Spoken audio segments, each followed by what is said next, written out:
बसा एक छोटा सा गांव था जहां सुबह की शुरुआत पक्षियों की चहचहाहट और ठंडी हवाओं के साथ होती थी। लेकिन हर घर में खुशियां नहीं बसती। कुछ घर ऐसे भी होते हैं जहां अपनों के दिए हुए घाव जिंदगी भर नहीं भरते। उसी गांव में गोपाल नाम का एक किसान रहता था। उसने अपनी पूरी जवानी खेतों और मजदूरी में गुजार दी थी। अपने छोटे भाई रघुनाथ को पढ़ाने के लिए उसने कभी धूप नहीं देखी, कभी बारिश नहीं देखी। उसे बस अपने भाई का भविष्य दिखाई देता था। लेकिन आज उसी घर के आंगन में एक ऐसा फैसला होने वाला था जो एक पिता और उसकी 2 बेटियों की जिंदगी बदल देने वाला था। रघु, मेरे भाई, ऐसा मत कर। मैं तुझसे अपने लिए कुछ नहीं मांग रहा। अगर मैं अकेला होता तो अभी इसी वक्त कहीं भी चला जाता। लेकिन मेरी बेटियों का क्या होगा? तुझे याद है जब तू छोटा था, गांव के बच्चे खेलते थे और मैं खेतों में मजदूरी करता था। तू स्कूल जा सके इसलिए मैंने खुद फटे कपड़े पहने। तू पढ़ सके इसलिए मैंने कई कई रातें भूखे पेट बिताई। तुझे शिक्षक बनते देखकर मुझे लगा था कि मेरी सारी मेहनत सफल हो गई। मुझे लगा था कि अब मेरे परिवार को भी सहारा मिलेगा। लेकिन आज तू ही मुझे इस घर से निकाल रहा है। भैया, मैंने आपकी बहुत इज्जत की है, लेकिन अब मेरी भी अपनी जिम्मेदारियां हैं। मेरा परिवार है, मेरे बच्चे हैं। मैं अब और नहीं कर सकता। चाचा, आपने जो कुछ पाया है उसमें बाबा का सबसे बड़ा हाथ है। क्या एक नौकरी मिलने के बाद इंसान अपने रिश्ते भूल जाता है? नीलम, बड़ों के बीच मत बोलो। तुम्हें दुनिया की समझ नहीं है। अगर दुनिया की समझ का मतलब अपने ही लोगों को छोड़ देना है तो ऐसी समझ किसी काम की नहीं। उसी समय घर के अंदर से रघुनाथ की पत्नी सावित्री बाहर आई। उसके चेहरे पर कोई दुख नहीं था, जैसे वो काफी समय से इसी पल का इंतजार कर रही हो। कब तक यही सब चलता रहेगा? रोज रोज वही बातें। हमने कोई खर्च उठाने का। बहू, मैंने तो तुम्हें हमेशा बेटी माना है। मैंने कभी तुम लोगों से कुछ नहीं मांगा। बेटी माना होगा, लेकिन सच यही है कि अब हमारा भी परिवार है। घर में जितने लोग बढ़ेंगे, खर्च भी उतना बढ़ेगा। बहू, मैं कोई बोझ नहीं बनना चाहता। मैं आज भी मजदूरी कर सकता हूँ। बस मेरी बेटियों को इस घर में रहने दो। नहीं, फैसला हो चुका है। अब ये घर सिर्फ हमारे परिवार का है। रूपा ये सब सुन रही थी। उसकी छोटी सी दुनिया जैसे बिखरती जा रही थी। बाबा, क्या चाची हमें सच में यहाँ नहीं रहने देंगी? बेटी, कुछ लोग साथ छोड़ देते हैं, लेकिन भगवान कभी साथ नहीं छोड़ता। आंगन में कुछ देर के लिए सन्नाटा छा गया। फिर रघुनाथ ने धीरे से बोलना शुरू किया। भैया, मैंने आपके लिए एक जगह का इंतजाम किया है। जगह का इंतजाम? पहाड़ के ऊपर मेरी पुरानी जमीन है। वहाँ एक छोटी कुटिया थी। मैंने मजदूर लगाकर उसे ठीक करवा दिया है। अब आप लोग वहीं रहिए। रघु, वहाँ तो चारों तरफ जंगल है, कोई पड़ोसी भी नहीं है। मेरी बेटियां वहाँ कैसे रहेंगी? मैंने जो कर सकता था कर दिया। अब इससे ज्यादा मेरे बस में नहीं है। रघु, अगर मेरे लिए नहीं तो इन बच्चियों के लिए सोच ले। इनकी माँ तो सालों पहले चली गई। अब इनके सिर से ये छत भी छीन लेगा। भैया, फैसला बदल नहीं सकता। कुछ देर बाद गोपाल अपने छोटे से कमरे में गया। वहाँ उसकी बेटियां चुपचाप खड़ी थीं। कमरे में वही सामान था जो वर्षों से उनके साथ था। दीदी, क्या हम सच में अपना घर छोड़ देंगे? रो मत रूपा, जब तक बाबा हमारे साथ हैं, हम कहीं भी रह लेंगे। लेकिन मुझे डर लग रहा है दीदी। पहाड़ों पर कौन रहेगा हमारे साथ? मैं रहूंगी, बाबा रहेंगे और भगवान रहेगा। गोपाल दोनों बेटियों को देख रहा था। उसकी आंखों से आंसू बह निकले। मेरी बच्चियों, मुझे माफ कर देना। मैं तुम्हें वो जिंदगी नहीं दे पाया जिसकी तुम हकदार थीं। बाबा, ऐसा मत कहिए। आपने हमारे लिए पूरी जिंदगी मेहनत की है। गलती आपकी नहीं है।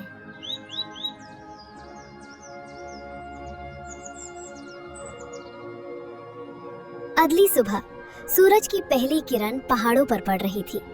गोपाल ने अपनी छोटी सी गठरी उठाई। नीलम और रूपा ने भी अपना सामान संभाला। जिस घर को उन्होंने अपना समझा था, आज उसी घर को छोड़कर वे एक अनजान सफर पर निकल रहे थे। उनके सामने ऊंचे पहाड़ थे कठिन रास्ते थे और एक ऐसी जिंदगी थी जिसके बारे में वे कुछ नहीं जानते थे। बाबा, क्या हम कभी वापस आएंगे? पता नहीं बेटी, लेकिन जहाँ सम्मान न हो वहाँ लौटकर भी क्या मिलेगा। तीनों धीरे धीरे पहाड़ों की ओर चल पड़े और उन्हें बिल्कुल भी अंदाजा नहीं था कि पहाड़ों के बीच उनका नया घर उनके लिए कौन सी नई परीक्षा लेकर इंतजार कर रहा था। ऊंचे पहाड़ों की ओर जाने वाला रास्ता आसान नहीं था। कहीं पत्थर थे, कहीं गहरी खाइयां और कहीं घने जंगल। गोपाल अपनी छोटी सी गठरी कंधे पर रखे धीरे धीरे आगे बढ़ रहा था। उसके पीछे नीलम और रूपा चल रही थीं। रूपा के छोटे छोटे कदम बार बार रुक जाते थे। बाबा, थोड़ा रुक जाइए ना, मेरे पैर बहुत दर्द कर रहे हैं। आजा बेटी, थोड़ी देर बैठ जाते हैं। मुझे पता है रास्ता मुश्किल है, लेकिन बस थोड़ी दूर और है। नीलम चुपचाप अपने पिता का चेहरा देख रही थी। वो समझ रही थी कि रास्ते की थकान से ज्यादा दर्द उनके दिल में था। बाबा, आप परेशान मत होना, हम दोनों आपके साथ हैं। बेटी, मुझे रास्ते की चिंता नहीं है, मुझे बस तुम्हारी चिंता है। तुम्हारी माँ के जाने के बाद मैंने सोचा था कि मैं तुम्हें कभी किसी चीज की कमी नहीं होने दूंगा, लेकिन आज। बाबा, ऐसा मत बोलिए। आपने हमारे लिए जो किया है वो कोई दूसरा नहीं कर सकता। आपने हमें प्यार दिया, संस्कार दिए, हमारे लिए वही सबसे बड़ा धन है। गोपाल ने अपनी बेटी की तरफ देखा। उसे अपनी बेटी की बातों में एक मजबूत सहारा महसूस हुआ। कुछ घंटों की कठिन यात्रा के बाद वे पहाड़ की चोटी के पास पहुंचे। सामने एक छोटी सी पुरानी कुटिया थी। चारों तरफ पेड़ और जंगल था। दूर दूर तक कोई इंसान नजर नहीं आ रहा था। कुटिया को देखकर रूपा डर गई। बाबा, क्या हम यहीं रहेंगे? यहाँ तो कोई भी नहीं है। रात को अगर डर लगा तो? डर मत बेटी, हमारा घर छोटा जरूर है, लेकिन इसमें हमारा प्यार रहेगा।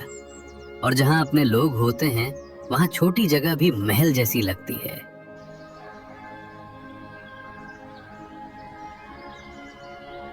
ऐसे ही कुछ दिन बीत गए और अब तीनों बाप बेटी उस घर में अच्छे से रहने लगे थे, लेकिन उनका मन खुश नहीं था। बाबा, आपने पूरी जिंदगी दूसरों के घर बनाए और आज हमारे हिस्से में ये छोटी सी कुटिया आई है।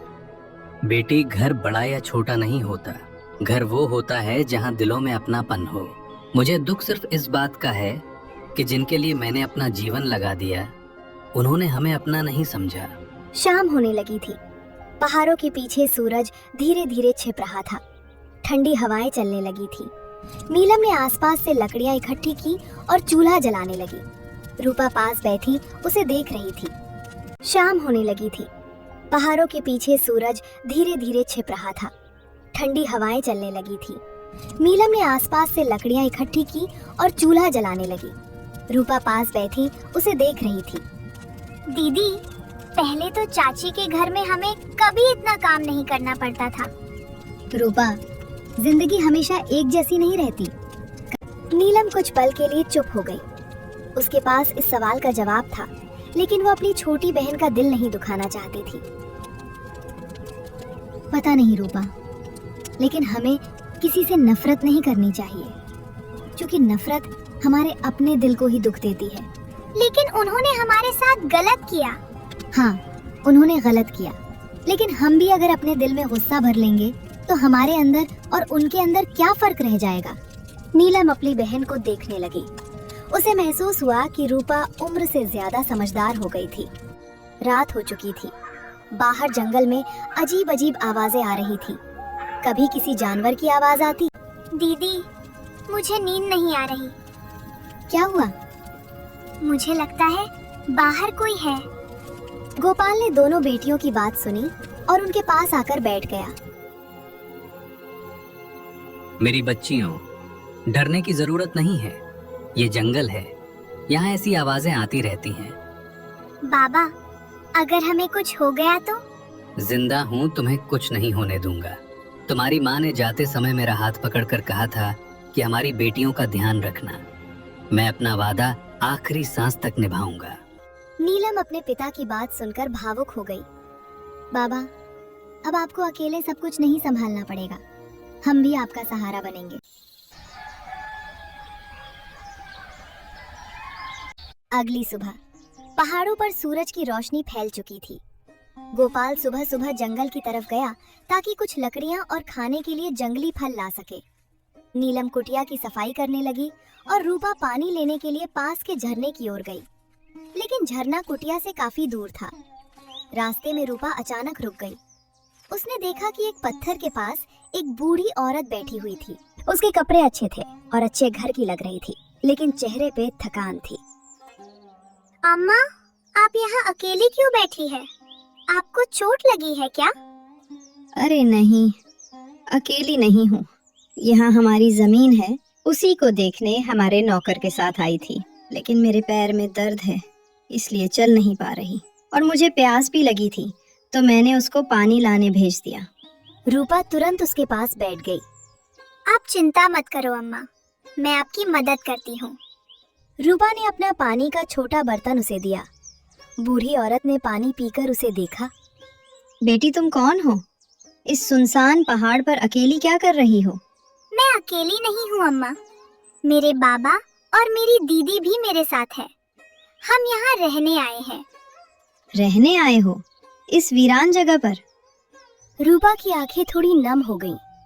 हाँ अम्मा, क्योंकि अब हमारे पास रहने के लिए यही जगह है। बूढ़ी औरत ने रूपा के चेहरे पर छुपा दर्द देख लिया।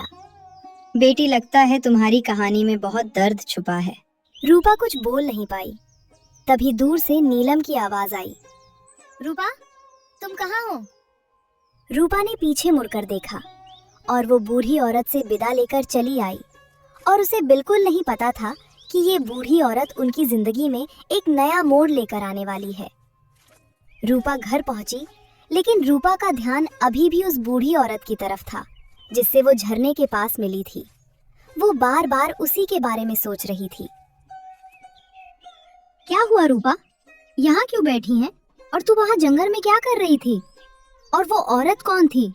मैंने झरने के पास जाकर तुझे आवाज भी लगाई थी, फिर मैं चली आई और तू अब आ रही है। दीदी, वो अम्मा अकेली थी, उनके पैर में दर्द था। मुझे नहीं पता वो अब ठीक होंगी या नहीं।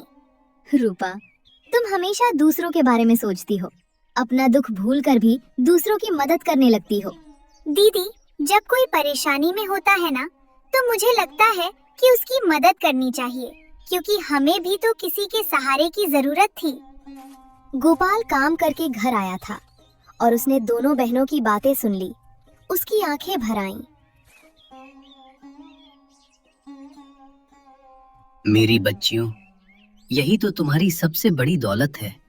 हमारे पास पैसे नहीं हैं, बड़ा घर नहीं है, लेकिन तुम्हारे दिल में इंसानियत है।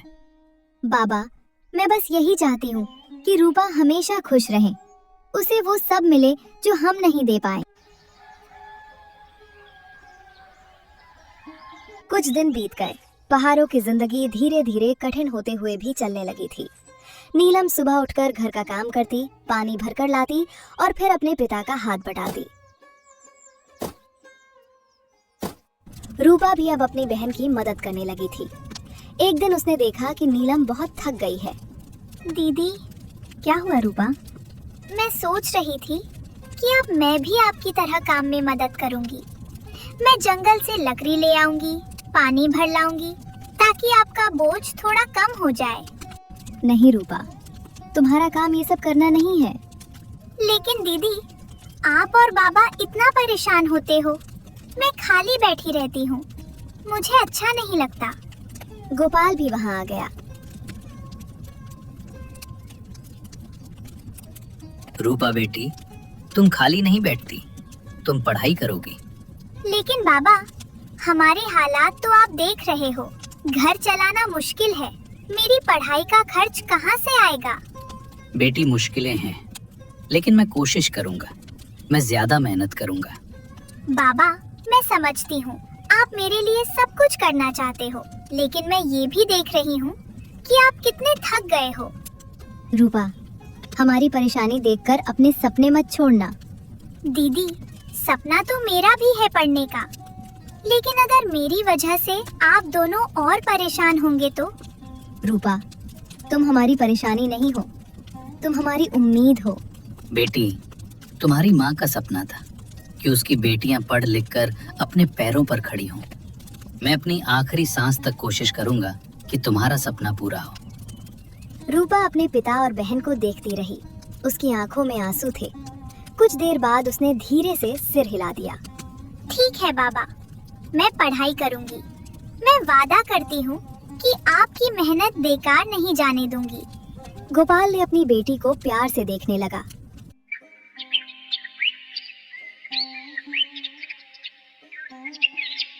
अगली सुबह वही बूढ़ी औरत अपने नौकर के साथ उस दिन बात कर रही थी। उसके चेहरे पर एक अलग ही खुशी थी। वो बार बार रूपा की बातें याद कर रही थी। उस छोटी बच्ची के अंदर कितनी अच्छाई है। आज के समय में जहाँ लोग अपने मतलब के लिए जीते हैं, वहाँ उस बच्ची ने बिना मुझे जाने मेरी मदद की। मालकिन, सच में वो बच्ची बहुत अलग थी। उसके अंदर बहुत संस्कार हैं। मैं जब आपके पास जा रहा था तब मैंने भी उसको देखा था। हाँ, और उसके चेहरे पर मैंने दर्द भी देखा था। पता नहीं किस मजबूरी में वो बच्ची उस वीरान पहाड़ पर रह रही है। कुछ दिन बाद दोपहर का समय था। गोपाल अपनी कुटिया के बाहर बैठा था और नीलम घर का काम कर रही थी। तभी दूर से किसी के आने की आवाज आई। एक आदमी अच्छे कपड़े पहने हुए और कुछ लोगों के साथ उनकी कुटिया की तरफ आ रहा था। वो गांव का जाना पहचाना और बड़ा सम्मानित व्यक्ति था। वो बूढ़ी औरत का बेटा था। गोपाल ने उसे देखते ही पहचान लिया। अरे, ये तो वीरेंद्र जी हैं। बाबा, आप इन्हें जानते हैं? हाँ बेटी, ये इलाके के बड़े व्यापारी हैं। बहुत नाम और इज्जत वाले इंसान हैं। वीरेंद्र आगे बढ़कर गोपाल के पास आया। गोपाल जी, मुझे पहचान लिया आपने? हाँ बेटा, लेकिन आप यहाँ? मैं अपनी माँ की वजह से आया हूँ। उन्होंने मुझे आपके बारे में और आपकी बेटियों के बारे में बताया। गोपाल थोड़ा घबरा गया। सब ठीक तो है बेटा? वीरेंद्र मुस्कुराया। सब ठीक है, बल्कि मैं तो आपके लिए एक अच्छी खबर लेकर आया हूँ। नीलम और रूपा दोनों ध्यान से उसकी बात सुनने लगीं। मेरी माँ को आपकी छोटी बेटी रूपा बहुत पसंद आई है। उन्होंने बताया कि इस बच्ची ने बिना किसी स्वार्थ के उनकी मदद की। मेरी माँ चाहती हैं कि रूपा की जिंदगी बेहतर बने, इसलिए उन्होंने फैसला किया है कि रूपा की पूरी पढ़ाई का खर्च हम उठाएंगे। रूपा हैरानी से देखने लगी। मेरी पढ़ाई का खर्च? हाँ बेटी, लेकिन एक बात और है। आपका घर पहाड़ पर है। यहाँ से विद्यालय जाना बहुत मुश्किल होगा। इसलिए मेरी माँ चाहती हैं कि तुम कुछ समय हमारे घर रहकर पढ़ाई करो। रूपा ये सुनकर चुप हो गई। उसकी आंखों में खुशी भी थी और डर भी। लेकिन मैं अपने बाबा और दीदी को छोड़कर कैसे रहूंगी? नीलम ने अपनी बहन की तरफ देखा। उसके चेहरे पर खुशी थी कि उसकी बहन का भविष्य सुधर सकता है, लेकिन दिल में दर्द भी था कि उसकी छोटी बहन उससे दूर चली जाएगी। रूपा, अगर तुम्हारे अच्छे भविष्य के लिए तुम्हें जाना पड़े तो हमें खुशी होगी। लेकिन दीदी, मैं आपके बिना नहीं रह पाऊंगी। नीलम रूपा को प्यार से समझाने लगी। मुझे भी तुम्हारे बिना अच्छा नहीं लगेगा, लेकिन कभी कभी अपनों की खुशी के लिए अपने दिल को मजबूत करना पड़ता है। गोपाल की आंखों में आंसू थे, लेकिन उसके चेहरे पर संतोष था।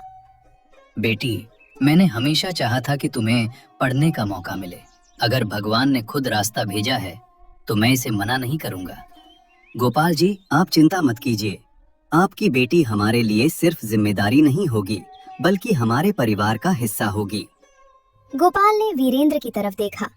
वो जानता था कि ये वही इंसान है जिसकी पूरे इलाके में इज्जत है। उसने भरोसा महसूस किया। वीरेंद्र बेटा, मैं इसे अपना सौभाग्य समझता हूँ कि मेरी बेटी को ऐसा मौका मिल रहा है। मुझे आप पर पूरा विश्वास है। रूपा अपने पिता और बहन को देख रही थी। उसके दिल में खुशी भी थी और अपने परिवार से दूर होने का दर्द भी। समय धीरे धीरे बीतने लगा। रूपा अब वीरेंद्र जी के घर रहकर पढ़ाई करने लगी थी। शुरुआत में उसे अपने बाबा और दीदी की बहुत याद आती थी। हर रात वो अपनी बहन नीलम और पिता गोपाल को याद करके रोती थी।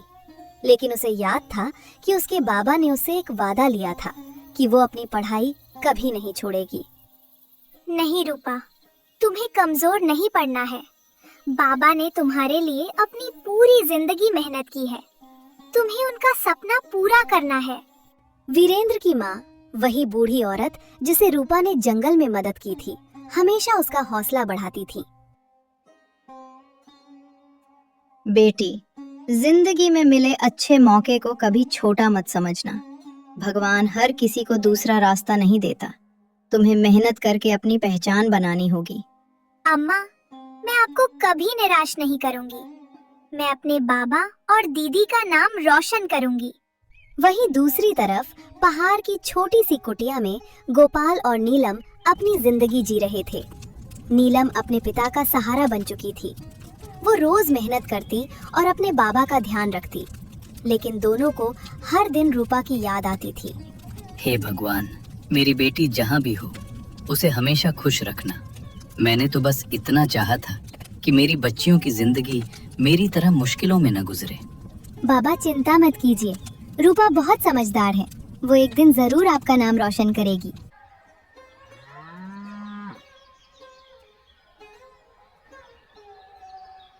कई साल गुजर गए। रूपा ने पूरी मेहनत और लगन से अपनी पढ़ाई पूरी की। उसने शिक्षक बनने का सपना देखा था और उस सपने को पूरा करने के लिए दिन रात मेहनत की। आखिरकार एक दिन वो समय आया जिसका सभी को इंतजार था। रूपा का चयन एक गांव के विद्यालय में शिक्षिका के रूप में हो गया। बाबा, आपका सपना पूरा हो गया। आपकी बेटी अब दूसरों के बच्चों को पढ़ाएगी। जब ये खबर गोपाल और नीलम को मिली तो उनकी आंखों से खुशी के आंसू निकल आए। बेटी, आज मुझे लग रहा है कि मेरी सारी मेहनत सफल हो गई। मैंने तुम्हें धन नहीं दिया, बड़ा घर नहीं दिया, लेकिन तुम्हें हिम्मत दी थी और तुमने उसी हिम्मत से अपनी दुनिया बना ली। मुझे पता था रूपा, तुम जरूर कुछ बड़ा करोगी। जिस गांव के विद्यालय में रूपा की नौकरी लगी थी वो एक छोटा सा पहाड़ी गांव था। वहां के लोग बहुत अच्छे थे। जब उन्हें पता चला कि नई शिक्षिका रूपा बच्चों को पढ़ाने के लिए आई है तो सभी बहुत खुश हुए। लेकिन रूपा के सामने एक समस्या थी। वहां रहने के लिए उसके पास कोई घर नहीं था। तभी वीरेंद्र जी को इस बात का पता चला। उन्होंने गांव वालों से बात की और रूपा और उसके परिवार के लिए एक छोटा सा सुंदर घर बनवाया। रूपा बेटी, ये घर तुम्हारे लिए है। तुमने अपनी मेहनत से अपनी पहचान बनाई है। हमने सिर्फ तुम्हारे रास्ते की कुछ मुश्किलें कम की हैं। वीरेंद्र जी, आपने और अम्मा ने मेरे लिए जो किया है मैं उसे कभी नहीं भूल सकती। बेटी, हमने तुम्हें सिर्फ सहारा दिया था। मंजिल तक तुम खुद अपनी मेहनत से पहुंची हो। अब रूपा उसी गांव में रहने लगी। वो बच्चों को मन लगाकर पढ़ाती। धीरे धीरे पूरा गांव उसे अपनी बेटी जैसा मानने लगा। बच्चों के चेहरों की मुस्कान देखकर उसे अपने बचपन के दिन याद आते थे। बच्चों, जिंदगी में हालात चाहे कितने भी मुश्किल क्यों ना हो, अगर मेहनत और विश्वास हो तो इंसान अपनी किस्मत बदल सकता है। एक दिन उसी गांव में एक आदमी आया। उसके चेहरे पर पछतावा था। वो कोई और नहीं बल्कि रघुनाथ था, वही चाचा जिसने सालों पहले गोपाल और उसकी बेटियों को घर से निकाल दिया था। रघुनाथ ने जब लोगों से रूपा के बारे में सुना तो उसका दिल भर आया। उसे अपनी गलती याद आने लगी। जिस बच्ची को मैंने बोझ समझा था, आज वही बच्ची इतनी बड़ी बन गई। मैंने अपने भाई के साथ बहुत गलत किया। वो धीरे धीरे रूपा के घर पहुंचा।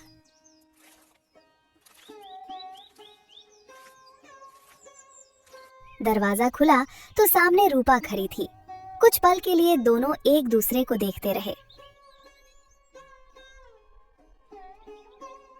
रूपा बेटी, मुझे माफ कर दो। मैंने तुम्हारे बाबा के साथ बहुत अन्याय किया। मैंने रिश्ते की कीमत नहीं समझी। रूपा की आंखों में पुराने दर्द की यादें आ गईं। चाचा, गलती हर इंसान से होती है, लेकिन कुछ गलतियां ऐसी होती हैं जिनका दर्द बहुत गहरा होता है। मैं जानता हूँ बेटी, मैंने तुम्हारे बाबा का दिल तोड़ा था। मैं उस समय अपने स्वार्थ में अंधा हो गया था। चाचा, मैं आपको दिल से नफरत नहीं करती, लेकिन जो दर्द बाबा और दीदी ने सहा है उसे भूलना इतना आसान नहीं है। तभी नीलम और गोपाल भी वहां आ गए। रघुनाथ उन्हें देखकर रो पड़ा। भैया मुझे माफ कर दो, मैंने तुम्हारे प्यार की कीमत नहीं समझी। गोपाल की आंखें नम थीं। वो कुछ देर चुप रहा। रघु, मैंने तुम्हें कभी अपना भाई समझना बंद नहीं किया, लेकिन जो विश्वास टूट गया है उसे वापस बनने में समय लगेगा। चाचा, हम आपके लिए बुरा नहीं चाहते, लेकिन अब हमें अपनी जिंदगी में आगे बढ़ना है। पुराने घाव इतनी जल्दी नहीं भरते। रघुनाथ ने सिर झुका लिया। उसे समझ आ गया कि माफी मांगना आसान है, लेकिन खोया हुआ भरोसा वापस पाना मुश्किल होता है। कुछ समय बाद गोपाल, नीलम और रूपा उसी गांव में रहने लगे। वीरेंद्र जी की मदद से उन्हें भी एक अच्छा घर मिल गया। अब वो पहाड़ की अकेली कुटिया नहीं थी, बल्कि एक ऐसा घर था जहां प्यार, सम्मान और खुशियां थीं। एक शाम गोपाल अपने घर के बाहर बैठा था। रूपा बच्चों को पढ़ाकर वापस आई।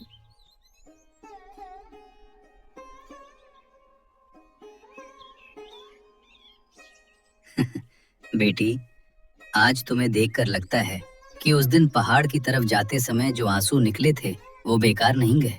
बाबा, अगर उस दिन आपने हिम्मत नहीं दिखाई होती तो आज मैं यहाँ नहीं होती। मुश्किल रास्ते ही इंसान को मजबूत बनाते हैं। हाँ, सही कहा। अब तुम दोनों बहुत मजबूत हो गए हो। अब तो तुम दोनों ही मेरा सहारा हो।